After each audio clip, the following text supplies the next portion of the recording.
you know,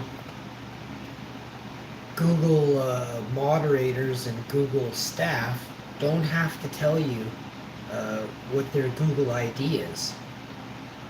So they're protecting their Google staff by they're protecting them. So there's no transparency at Google. Zero transparency. You can't tell who's working on your file. This is a huge problem. This is a major red flag. You know, how secretive. So you're telling me the reason that they can't give their Google ID is because they're probably secret agents? That would make sense, right? But do you know anything about Google? You should probably look into what I just said, because they are. And they're not the ones that are helpful. They're the ones that they work for an elite corporation designed to suppress information that goes against big corporation. Now, I know what I just said flies over 99% of old people's heads, and you think, oh my God, the government is good, and they've done only everything. Did you know that more government companies in the last 2 years have made hand over fist more money than 90,000 people put together made in the last 2 years? Do you know what that means? That means they're selling off things cheap to themselves and then buying them what would normally cost you double or triple minimum, and they did this 50 times each. So each person has 50 businesses right now, very quietly. You don't know this, but how do you think politicians end up with $30 million? Like, how do you think this works? And why do you think politicians never want to reveal their income? Because they are backdoor swindling us every fucking step of the way. Period. There are things called land grabs here in Canada. Gary Phillipines, let's look this up. Land grab in the 1990s by Gary Phillipines, a very, very elite person here in this province. Hilarious. But this, again, all the old people of Manitoba, we have you to thank for this. Gary Phillipines. Gary Phillipines. Gary Dewar. And there are some other people. Illegal land deals. Watch this. Watch this. Phillipines reveals political personal challenges. Okay, hang on. Phillipines under fire. April 28th, 2003. Phillipines under fire with his rimless glasses, buttoned down appearance, and unflattable manner. Manitoba Premier Gary Phillipines bears an uncanny... What?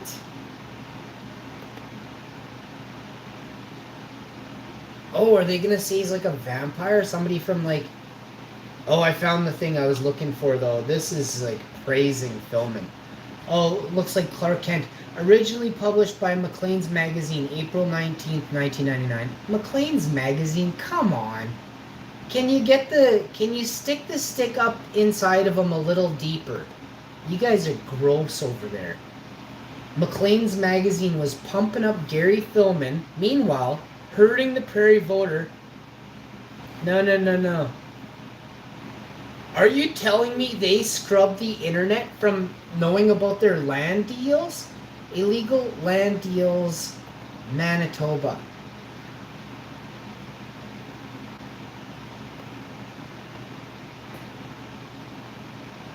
Did they scrub the internet? Like, do I have to phone my mom right now and say, Mom, remember when Gary Phillipines and Gary Dewar got caught swindling Manitoba? O'Leary Gate, land development, NDP style. Oh, the Black Rod. Interesting that it's the Black Rod. Do you know who this is? Rod Black, a former CTV journalist. Rod Black turned conspiracy theorist is what they say. Rod Black is one of the coolest guys ever. I never realized how much he was like me. Last year, the Black Rod came up in front of my thing. What a brilliant thing. Premier Gary Dewar has ordered an investigation into what happened, but as we've seen with previous NDP scandals, read Hydra House, So we're going to read this. NDP style. And do you know anything about the NDP? The NDP sided with the Liberals, which made us completely slaves to the Liberals again.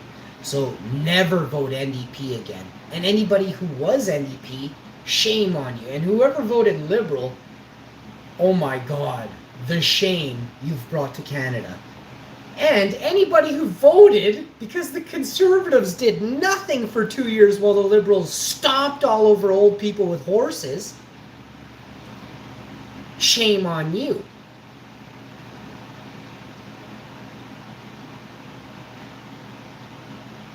The latest scandal sweeping over Manitoba's NDP is remarkable for a disappointing facets of the government and the press that are being revealed. To see how this is played out in question period has been very disturbing, and only the Black Rod seems to be paying attention. On its face, the scandal is about how Seven Oaks School Division Chairman Brian O'Leary managed to engage in a land speculation under the noses of 2 NDP ministers of education in blatant disregard of the Public Schools Act, which expressly forbids land development with taxpayers' money. Premier Gary Dewar has ordered an investigation into how it happened. This is not the one I'm talking about.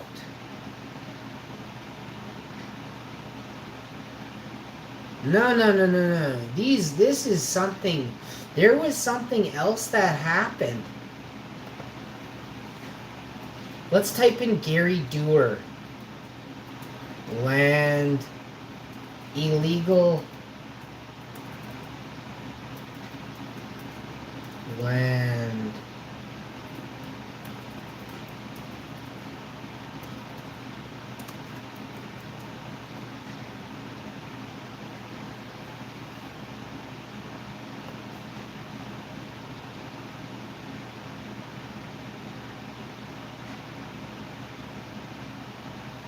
like, it's crazy. Gary Dewar screwed over Manitoba. Then Gary Dewar was elected the ambassador to the USA. And then in 2017, Alberta hires Gary Dewar, former ambassador to US. Gary Dewar has been hired to act as Alberta's advocate on softwood lumber. So how good of a job did Gary Dewar do for you guys in Alberta? I guarantee he sold you guys out hard to America. Don't have to take my word for it, though. Look at the facts. He's been there for 5 years. He decimated the softwood lumber industry. I mean, I know that for a fact. Leaders face off in orderly debate. The rise of NDP's Prairie Pragmas. She was an advisor to former Manitoba Premier Gary Dewar on healthcare to comment on skyrocketing value of this particular property. No. After decades in public life, Gary Dewar heads home. A college kid named Gary Dewar had a plan to leave for school, which became frozen in a Democratic versus Republican no man's land. Oh, you mean the fake thing you guys put out to make it look like you guys do something for us? And you have managed to baffle and blind all the old people in the country. Oh, man. Oh, man.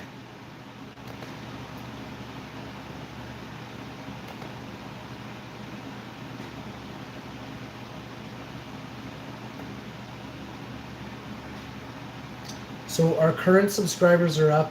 We've got we can see who's subscribing and unsubscribing. Lovely. Anyone who unsubscribes, you're banned. You'll never be back in the channel. Your monthly roundup is here. And it's just going to show when you say you've been watching the show for years and you have no comments that show your subscription time. And if you're not commenting, I'm thinking of banning you anyway.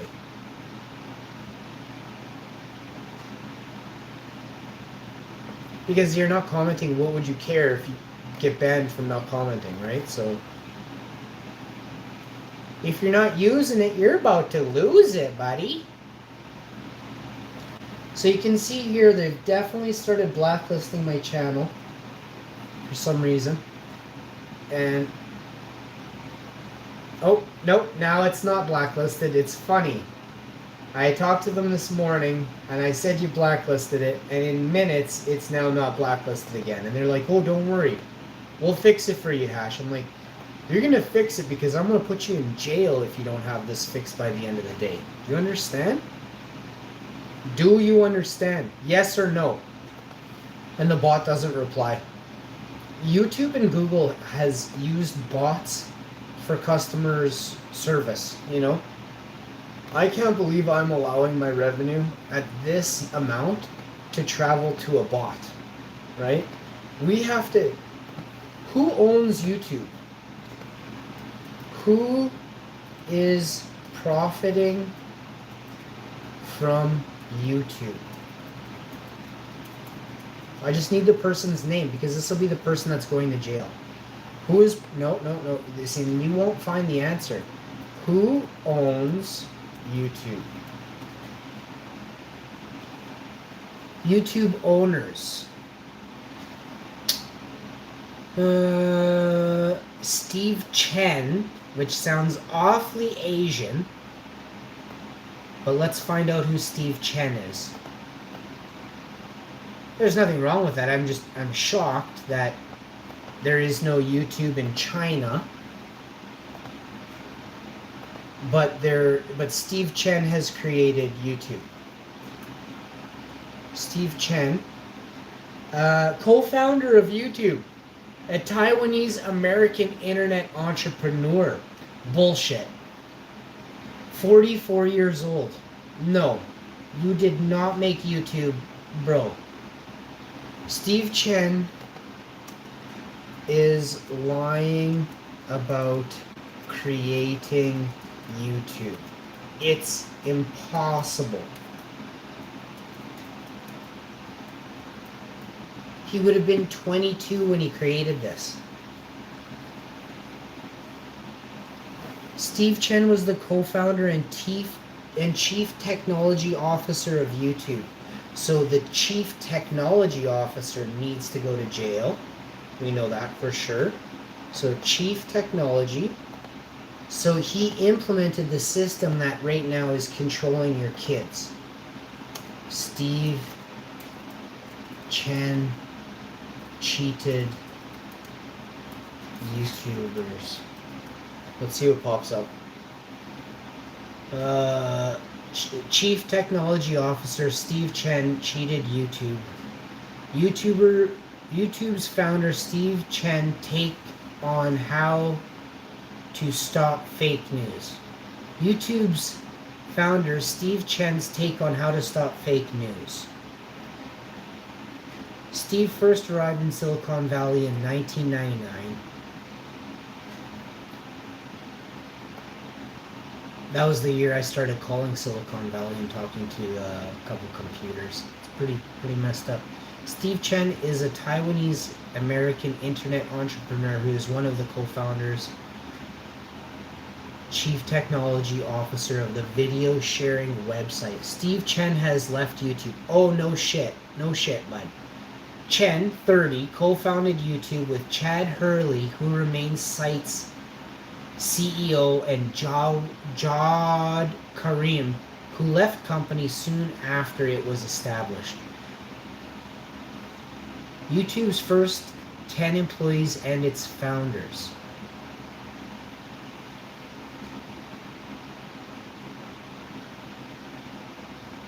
He studied computer science at the University of Illinois.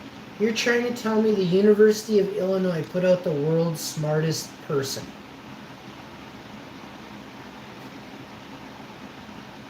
Lies.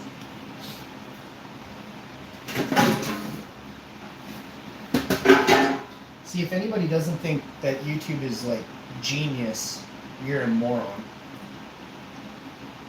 YouTube has everything inside of it. YouTube is entirely a whole internet on its own. There's no way Steve Chen created YouTube. I believe the only thing that could create this would be a computer. Happy B-Day to Steve Chen, an Asian scientist worth watching. Steve Chen, co-founder of YouTube, is celebrating his 44th birthday today. Oh, he had his birthday the other day. That's probably fake news too.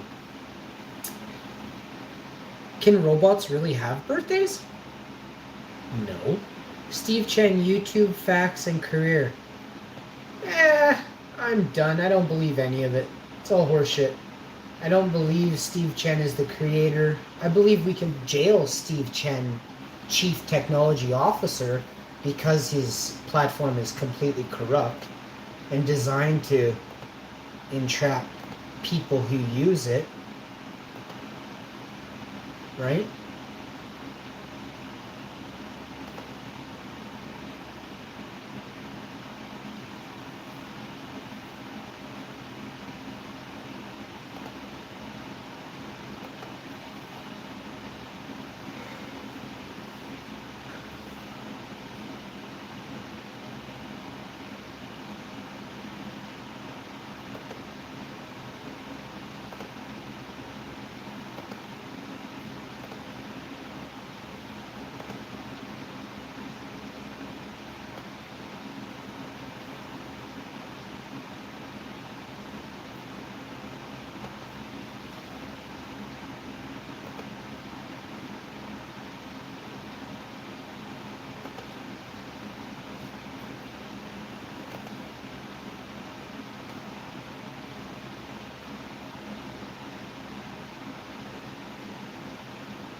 All right, so we got breakfast here.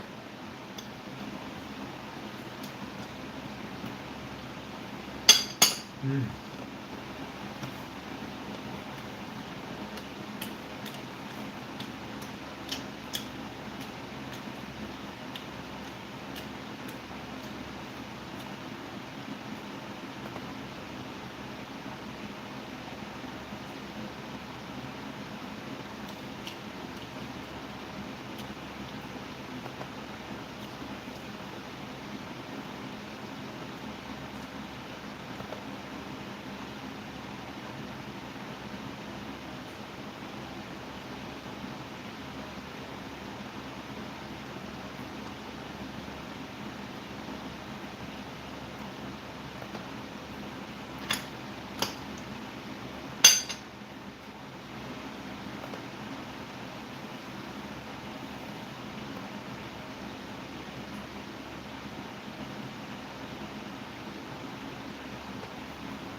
Is it just egg?